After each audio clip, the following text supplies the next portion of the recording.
먼저 이 1장에서는 베드로가 자신의 죽음을 앞에 두고서 천국을 향한 나그네들이 어떤 성품을 가지고 믿음의 삶을 살아가야 하고 또 어떤 자세로 천국을 향한 인생을 살아가야 하는가 하는 그런 말씀을 이렇게 편지로 나누는 것을 볼 수가 있습니다. 첫째로 이 베드로 사도는 그리스도의 의를 힘입고 사는 사람들의 믿음을 먼저 공급을 하면서 믿음은 보배로운 믿음이어야 한다라고 말씀을 해주고 있는 것을 볼 수가 있어요. 하나님 나라를 향해서 삶을 살아가고 있는 나그네된 우리들은 예수 그리스도의 의를 힘입고 세상을 사는 그런 믿음의 사람들이거든요. 그런데 그 믿음이 구겨진 믿음, 병들어 있는 믿음, 또 잠자는 믿음, 그런 잘못된 그런 믿음들이어서는 안 됩니다. 그런 믿음들은 다 쓰레기통에 버려져야 할 그런 소각장에 넣어서 다 태워져야 할 그런 믿음들이고, 베드로가 말하는 이 보배로운 이 믿음은 살아있는 믿음이요, 하나님이 기뻐하시는 믿음이요, 많은 영혼들을 살려내는 믿음이요, 많은 사람들을 위로해주고 많은 사람들에게 힘을 주고 기쁨을 주고 또 소망을 주고 또 비전을 주는 그런 믿음이어야 한다. 그런 믿음이 바로 보배로운 믿음이다 라고 지금 베드로 사도는 당신의 사람들에게 이렇게 설명을 해주고 있는 것을 볼 수가 있습니다.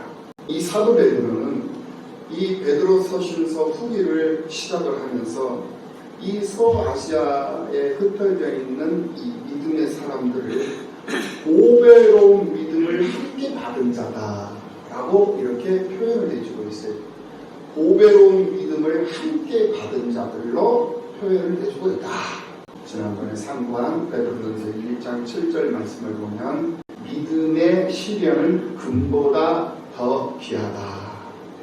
너희 믿음의 확실함은 불로 연단하여도 없어질 금보다 더 귀하여. 이렇게 설명을 해주고 있는 것을 볼 수가 있습니다.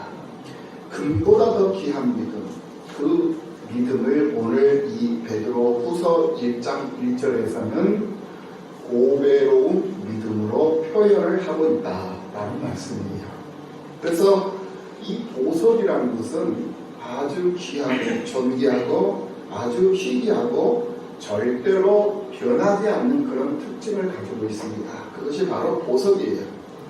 그래서 금은 수천 년이 지나도 금인 거예요. 금으로 있는 거예요.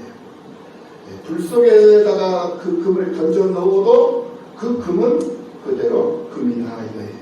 물 속에다 넣어놔도 그대로 금은 금이다. 변질되지 않아요. 그 상태로 그대로 있는 거예요.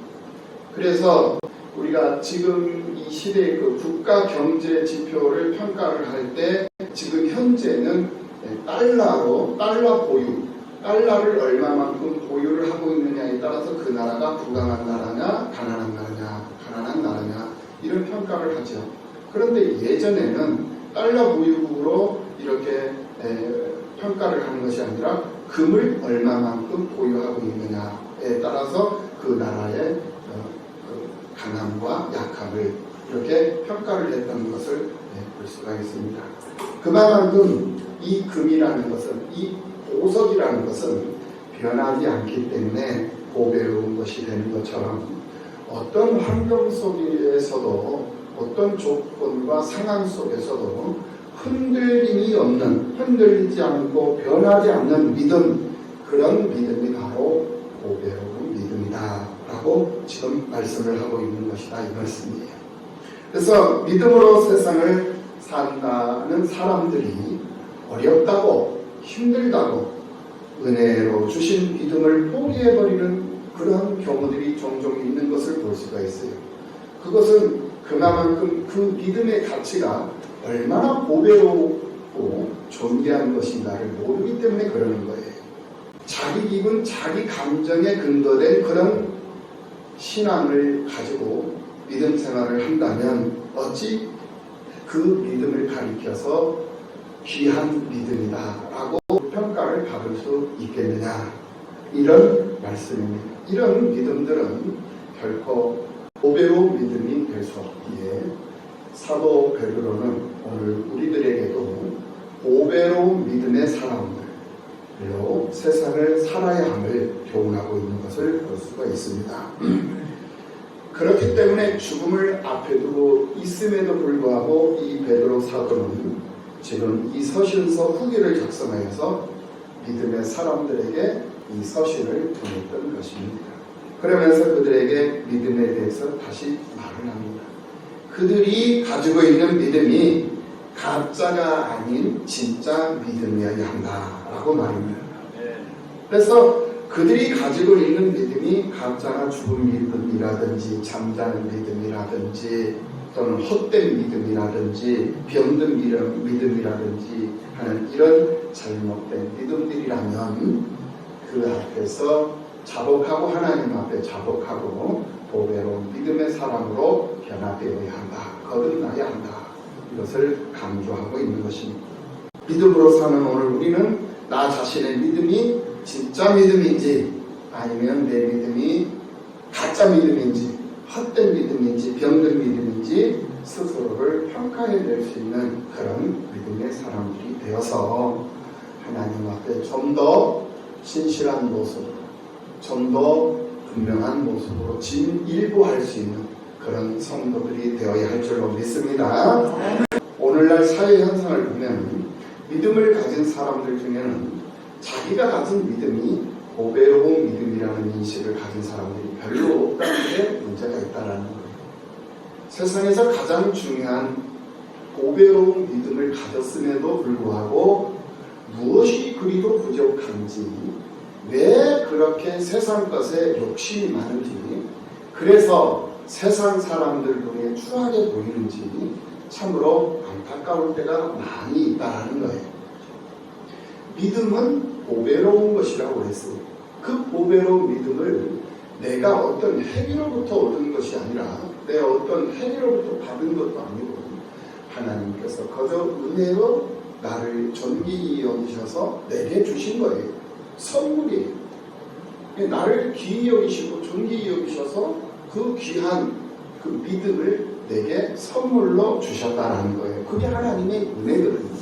그래서 우리는 늘 하나님의 은혜를 힘입고 세상을 사는 믿음의 사람들이다 라고 표현을 하는 거예요. 할렐루야. 그래서 우리에게 있는 믿음은 보배로운 것이다 라는 거예요. 그 보배로운 믿음을 가진 사람들은 이 세상 것이 충족이 되지 않아도 세상을 얼마든지 당당하게 살아갈 수 있는 거예요. 그래서 우리가 인생을 살아가는 데 있어서 하나의 한 편의 드라마를 만들고 인생 드라마를 만들고 인생 영화를 찍는데 그 필요한 소모품들, 그 소모품이 때로는 명예도 될 수도 있고 권세도 될 수도 있고 권력이 될 수도 있고 때로는 돈이 될 수도 있고 건강이 될 수도 있고 주변의 환경이 될 수도 있다는 거예요. 그런데 그 보잘것없는 한 편의 그 한순간 찰나만 지나가 버리면 그 소모품은 쓰레기예요. 아무 의미가 없는 버려져야 될 것들이라는 거예요. 그 버려져야 할 것들에다가 마음을 두고 그걸 잊지 못하면서 세상을 살아간다, 영화를 찍어간다 하면 그 영화는 실패작이 되버리고 만다는 거죠. 이것을 우리가 알아야 돼요. 그래서 우리 인생이 정말 보배로운 믿음을 가진 그런 하나님의 사람들로 성공적인 삶을 살아가기 위해서는 순간순간 필요에 의해서 주어졌던 그런 도구에다가 마음을 두지 말고 마음을 빼앗기면 안 된다는 거예요. 그거를 능가할 수 있는, 그거를 초월해내고 돌파해낼 수 있는 그런 믿음이 필요하다라는 거예요. 그런 믿음의 사람들로 부족함이 없는 여러분 모두가 다 되시기를 예수님의 이름으로 축원합니다. 두 번째로는 신성한 성품에 참여하는 자가 되어야 되겠다. 신성한 성품에 참여하는 자가 되라. 이렇게 지금 사도 베드로는 오늘 우리들에게 말씀을 하고 있다 이 말씀이에요. 우리의 믿음이 보배로운 믿음이어야 하듯이 믿음으로 세상을 사는 사람이 세상 정욕을 따라서 세상을 살아버리면 안 된다는 거예요. 세상 풍조를 따라서 세상 환경에 의해 마음을 빼앗기고 그 환경에 이끌려가는 그러한 무능력한, 무기력한 그런 믿음의 삶을 살아가는 사람들이 되어서는 안 된다는 거예요. 그래서 신성한 성품에 참여해서 신성한 성품대로 사는 그런 삶이 되어야 한다라고 이 베드로 사도가 오늘 우리들에게 강조를 하고 있다 이 말씀입니다. 그래서 정욕을 따라 사는 사람은 결코 믿음이 있는 삶을 살 수가 없습니다. 오히려 믿음을 역행하게 되는 거예요. 그런 의미에서 진정한 믿음, 보배로운 믿음, 이런 믿음이 곧 신성한 성품이 되는 것이다 라고 말씀을 드릴 수가 있을 것입니다. 우리가 이 신성한 성품에 참여한다는 것은 하나님의 부르심과 택하심과도 같은 그런 깊은 관련이 있습니다. 우리는 흔히 우리를 택하심에 감사합니다 라고 하나님 앞에 기도를 합니다. 그런데 하나님께서 우리를 택하셨음을 우리가 어떻게 알 수가 있느냐? 물론 교회 생활을 통해서도 우리가 쉽게 우리가 경험해 볼 수가 있고 느껴볼 수가 있죠. 그러나 하나님의 선택과 부르심의 축복은 삶 속에서 나타나는 열매로 알 수 있다는 거예요. 이 열매로 우리가 그것을 판단할 수 있다라는 말입니다. 그래서 열매가 없으면 그 사람의 믿음은 참 믿음이 아니라 헛된 믿음이며 병든 믿음이며 가짜 믿음이다라는 거예요. 그런데 많은 사람들이 가짜 믿음을 가지고 진짜 믿음인 것처럼 행세를 한다는 거, 이것이 문제예요. 열매는 없어요. 아무것도 없어. 입만 무성해. 말만 무성하다 말입니다. 그런데 결과는 없어요. 이것이 바로 하나님 앞에 부끄러운 믿음이 됩니다. 보배롭지 못한, 버려져야 할, 제거되어져야 할 그런 가짜 믿음이 된다라는 말이에요. 그래서 성경은 오직 믿음에 합당한 열매를 맺고 사는 사람을 가리켜서 선택받은 하나님의 자녀여 하나님의 백성이다 라고 말씀을 하고 있는 것을 볼 수가 있습니다.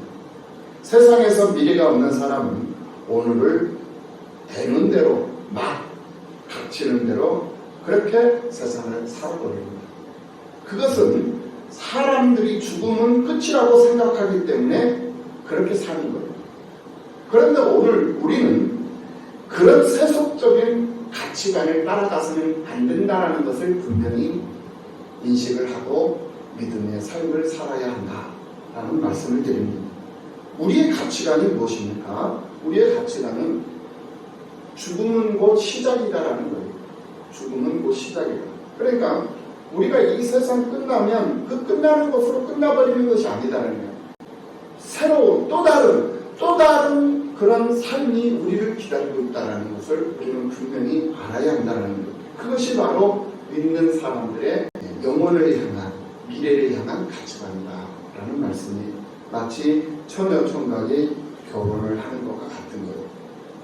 결혼을 앞둔 선남 선녀가 흥청망청 소개하는 것이 아니라 결혼 이후를 생각하면서 전략하고 근금 전략하면서 새로운 가정을 준비하는 것처럼 우리가 죽음을 생각한다면 반드시 주어지는 죽음 이후의 세계를 우리는 분명히 준비하고 살아야 된다라는 말이에요. 그것이 바로 천국 창고에다가 우리의 선한 열매들을 많이 저장해 놓는 거예요. 그래서 예수의 이름으로 우리가 헌신을 하는 것이고, 그래서 우리가 예수의 이름으로 땀 흘려 수고하고 애쓰며 쓰임받는 것 아니겠습니까? 그 쓰임받는 것들이 다 하나님 나라 창고에 차곡차곡 저장된다. 왜 저장해 놓느냐? 우리의 삶 속에 필요할 때마다 그때그때 하나님이 필요에 의해서 그것을 꺼내서 축사해서 떼어서 우리에게 주면 오병이의 기적이 나오는 거예요. 그래서 나의 한 수고가 한 알의 밀알이 떠들어져 땅에 썩어 죽으면 나는 밀알의 열매를 맺는 것처럼 나의 한 가지의 이 수고가 천국 창고에 저장되어 있는데 내가 필요할 필요로 할 때 하나님이 그 필요할 때 그것을 꺼내서 축사해서 나에게 떼어서 주면 그것이 내게는 만 가지의 축복으로 되돌아온다는 거예요.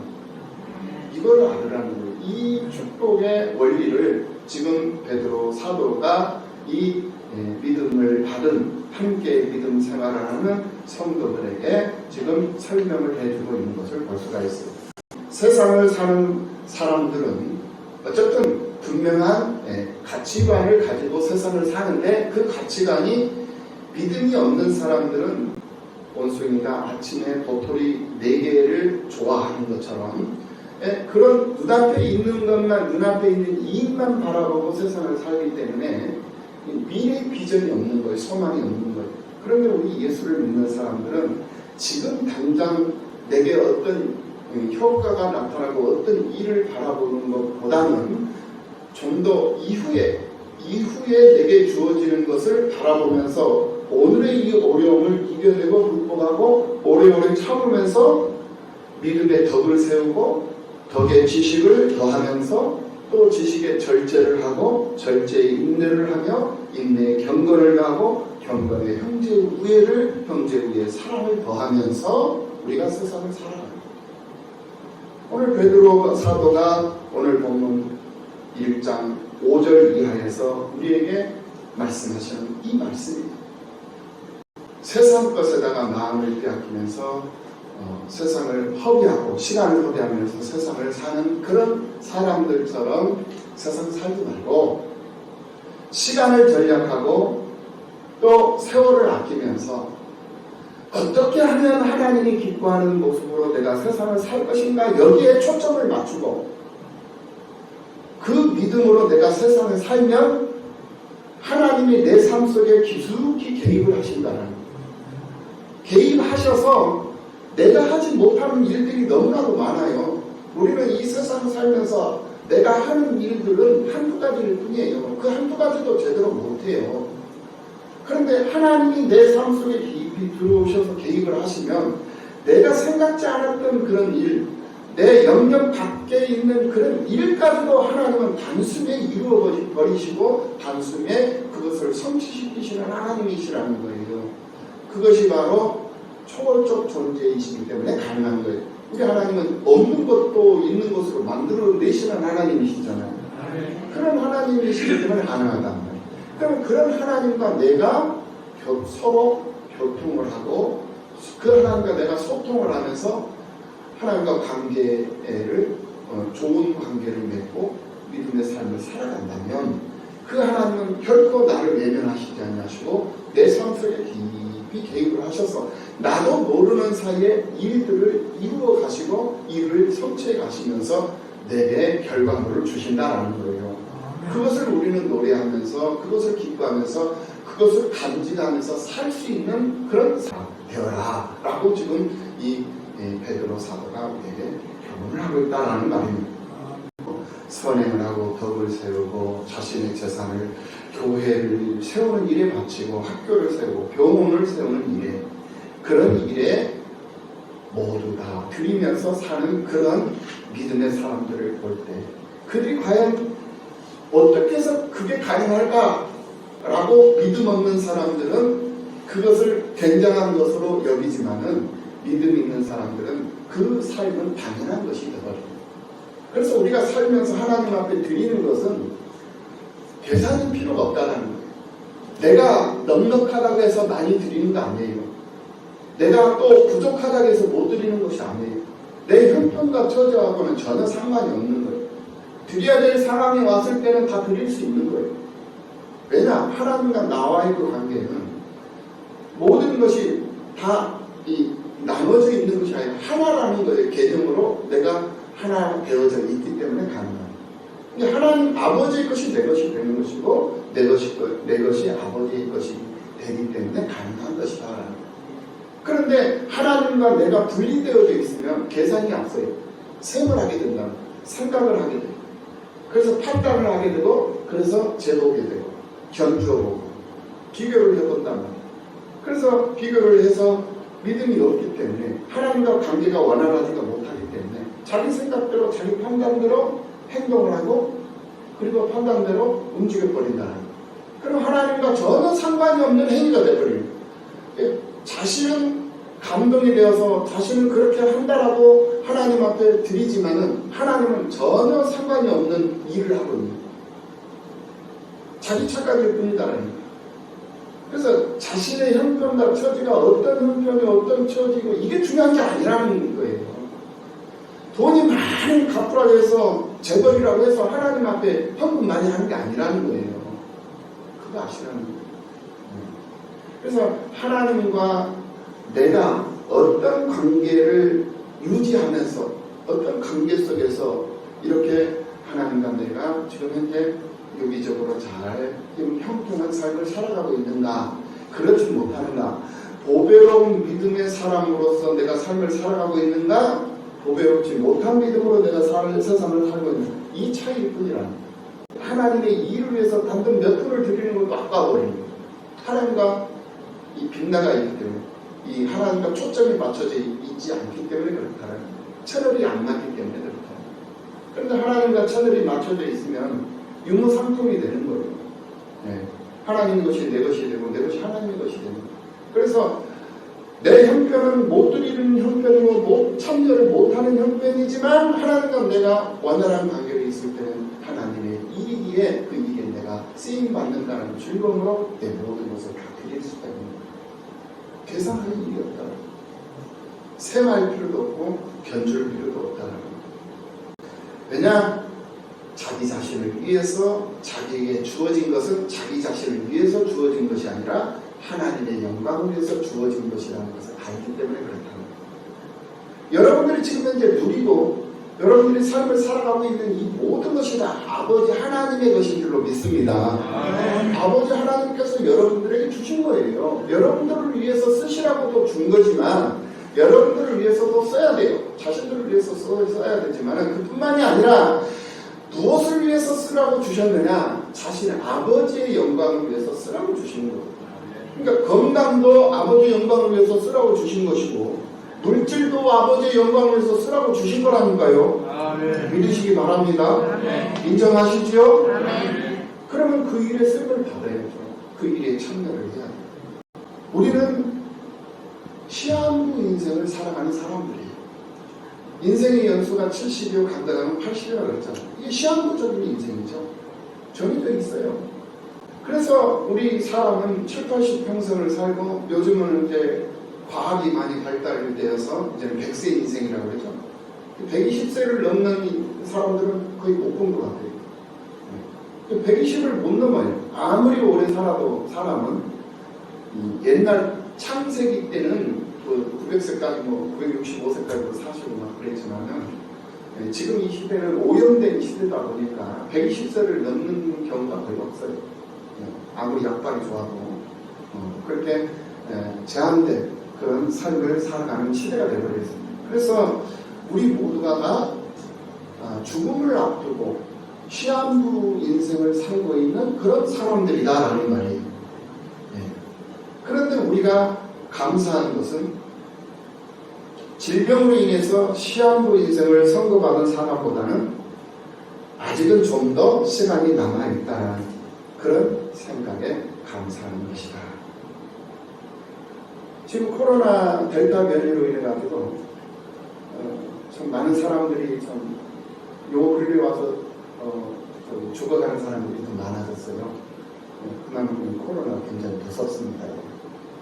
그래서 될 수 있으면 야외 활동하는 거, 외출하고 야외 활동하는 거 자제하시기 바랍니다.